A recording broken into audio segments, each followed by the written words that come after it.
Huh.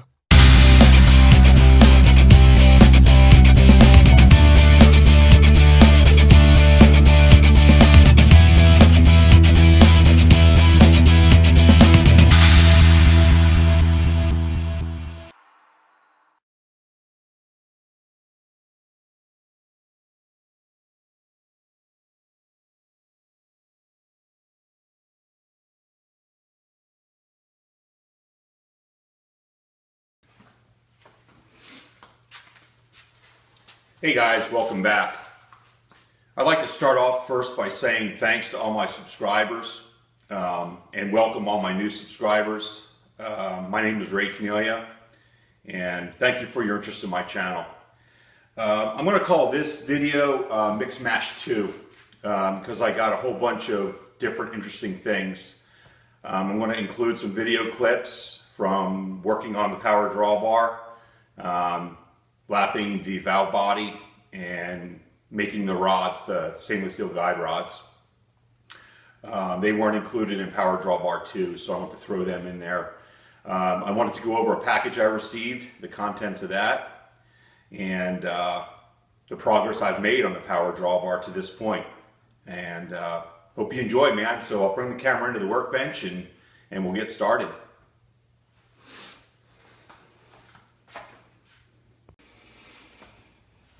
Okay, for all you guys that have been following my channel, you're aware that myself, Herb Blair, Colin over at Comp Edge X, we're all making Power Drawbars for our milling machines. In my very first video, I was showing my design and was kind of asking for a little input on it, and Stan jumped right in there and assisted us in the pneumatics end of it. I will tell you, Stan really knows his stuff when it comes to pneumatics. He got us all straight, and in one of his recent videos, he showed these little valves, how they bleed off and causes the actuators to relax or contract. So Stan was going to send me a couple of these. Well, he ends up sending me all kinds of good stuff. And Stan, I really appreciate this, man. You went overboard. I received this package earlier in the week. It's the first chance I had to actually go through it. And man, I'll tell you what, there's some good stuff here. Not only does he make some really nice squares, but he really shares his knowledge and all this neat stuff. This is a really good quality poly line. He threw in a muffler, some quick connects, 90s, the bleed off valves, and he included these really nice centers that he makes from old end mills. I mean, look at these things. They're absolutely gorgeous. So he's repurposing an old tool, which I think is awesome. These things are ground perfect. They got a mirror finish, perfect edge. These are awesome, and these are definitely going to get put to use. As a matter of fact, everything here is going to get put to use. He even included a little steric conversion chart, which I'll use regularly because I don't know millimeters that well, or the metric system. I know it's easier than our system, but that's going to come in handy. So Stan, thanks, man. I appreciate it. If there's anything you need, you let me know. Stan's squares are awesome. You guys got to check them out. He puts a lot of time, effort in them, and as you see, Tom Lipton did a sweep on them, and they're pretty accurate. So anyway, moving right along, I'm going to move this aside and show you the progress I've got on the Power Drawbar. This is all in its rough stages so far. So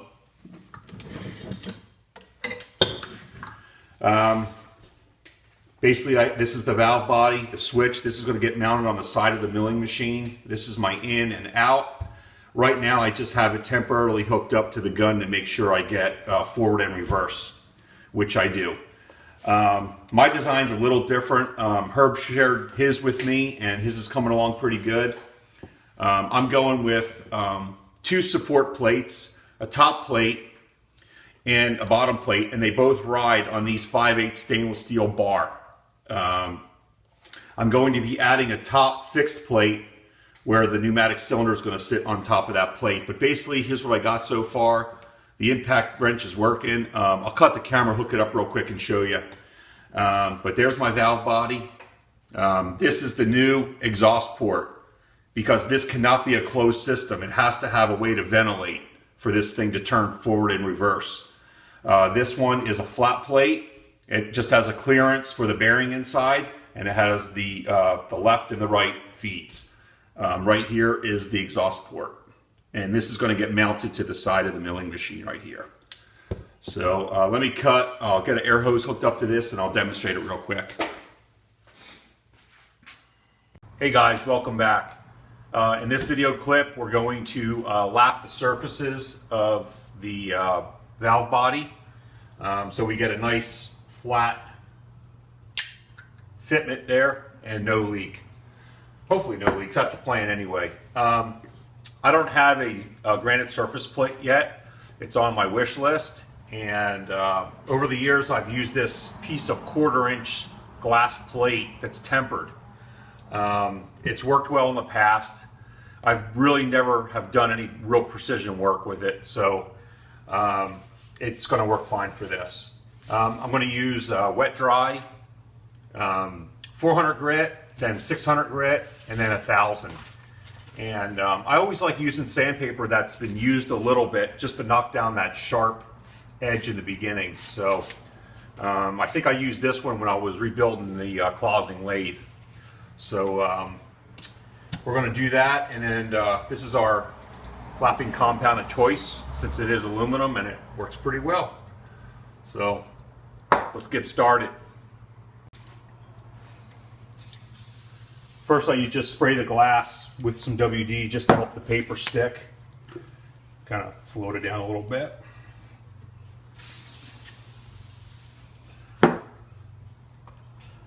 This is 400 grit, so we're going to lightly hit it with some 400 and see how it turns out.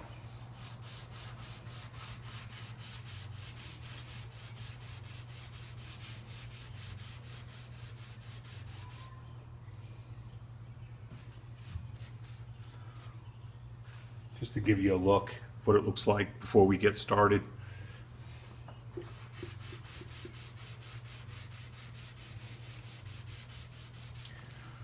So basically you get the idea.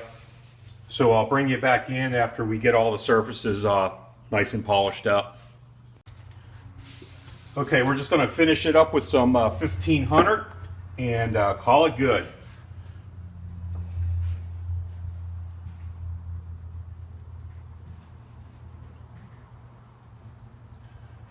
I can feel the surface is like really flat, and it feels like it's just glued to the... Okay.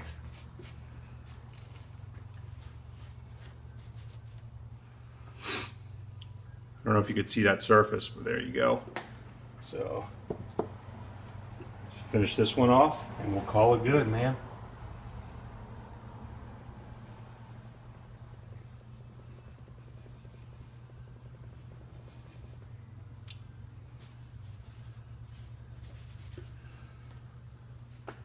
Okay, off to the next part. All right, cutting the guide rods.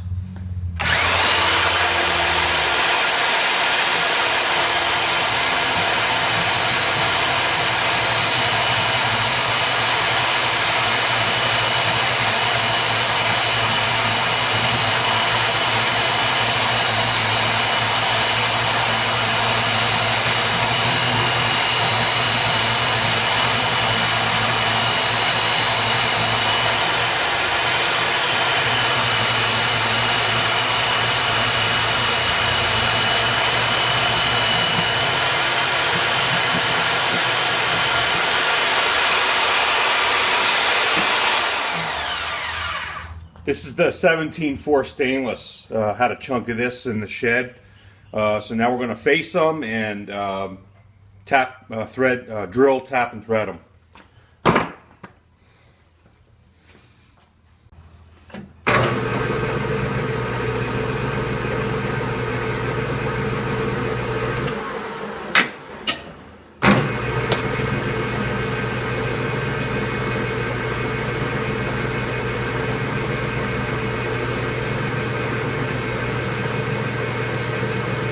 stainless comes off like little razor blades, man.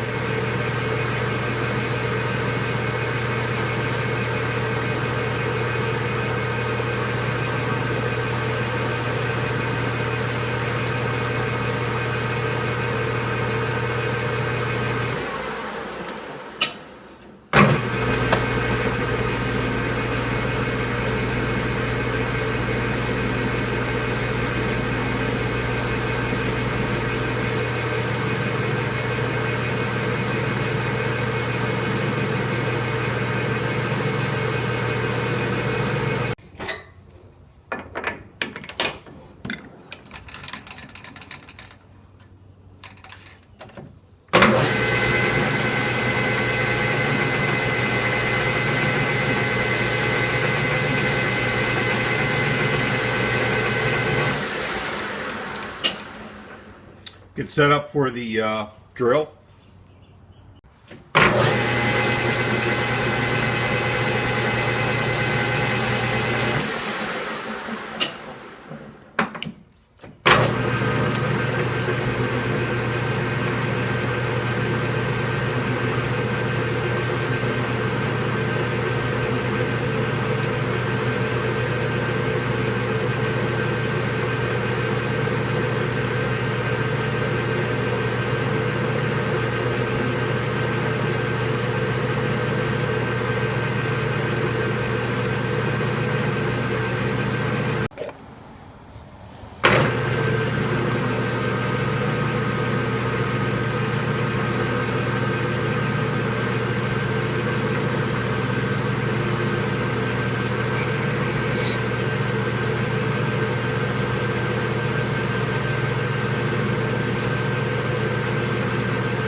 I don't have a quarter 28 spiral flute tap, so I can't power tap it. This is a 4 flute and it'll get jammed up if I try to power tap, so I'm going to just start it with the chuck and then just do it by hand. Plus this is stainless, so it's a little harder.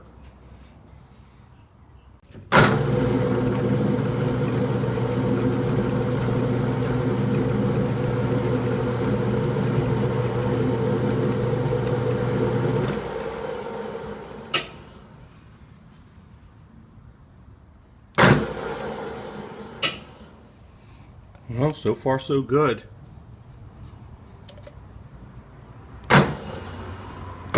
Oh, there we go. Spinning now.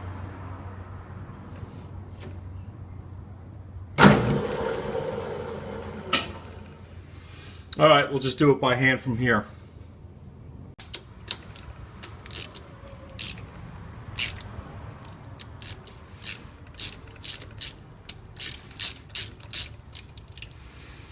Not too bad. It's almost there. I'll finish this up and we'll be back in a minute. Alright, let's check fitment. Sorry, my big fat hands are in the way. Oh yeah. Beautiful. Perfect. Alright. Off to the next one. I'm not sure if you could see that this whole valve body switch set up in the last video. I know I had it pretty tight shot, but here's that exhaust port. That's very important. Basically the way it works is this just came off the top of the butterfly gun. The only machining done on this is that it was lapped, drilled and tapped, and this mounted to it, and that exhaust port drilled into it, and then an axle, of course. So basically I got air hooked up to it. We got one line running to each side of this top plate that rides on these guide rods. And we got left, right, we got full power. And I want to show you how important this exhaust is. If I were to hold my finger over this, it doesn't want to go. So it's important that you include that. Anyway, moving right along, today I'm going to make the top plate. This is the fixed plate that's going to sit countersunk a little bit on here. I got to make reliefs for the T's that are going to come off the top of this and also go to this. So I'm going to take Stan's recommendation and design idea and mount this straight up and down to where this actuates. This only needs to travel 1 inch. This is exactly a 1 inch travel air cylinder. So basically when I charge either side of this, it's going to charge this, push it down, and then these valves are going to allow it to bleed off and retract. That's the plan anyway. So I'll make some more video as I get moving along. I still have to center drill and tap these and countersink these 5/8 so it fits over that. I got to get some better measurements in between here. So anyway, I'll cut and we'll get a little more video going here soon.